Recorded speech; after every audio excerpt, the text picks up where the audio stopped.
What's going on, guys? Aethernaut coming here with Throne and Liberty video today. Sad to announce that it's the official, unofficial news that Throne and Liberty has been pushed back to the second half of 2023. I know that it was never announced in the first place, or an exact release date, although they had been targeting somewhere in the first quarter, the first half of 2023. And it seems now that, given the time that's passed, that's a target that they're not going to be able to reach. And while they haven't announced anything, it seems that the market has made up their mind. And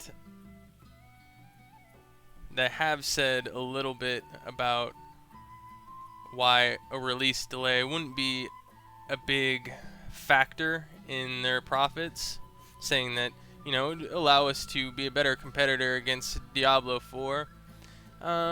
This is kind of signaling that the company is having to move towards this position, having to release the game later in the year, and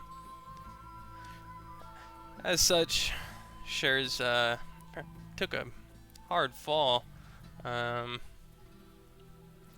but I would suspect that NCSoft's going to be doing well again soon, and hopefully we'll be back on track and get this game here in 2023. I think that it would be prudent for them to set a release date sometime. I mean, I'd hope that it's in 2023, but even if it's not, I think that it would be prudent for them to set an exact release date so people know what to expect.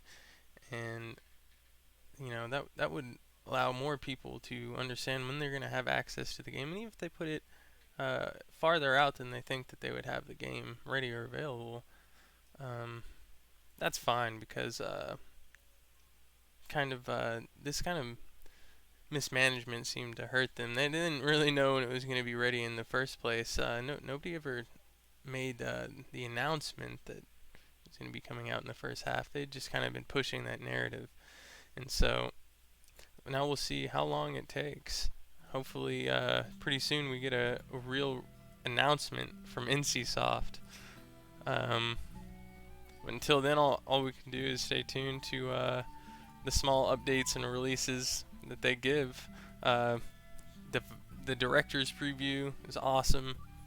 Their internal beta test. I really enjoyed watching them talk about the game in the director's preview. So at least they're taking the time that the game needs to be polished and finished. For us gamers, ultimately this should be a good thing, and so hopefully it turns out to be a great game. Thanks for watching, guys.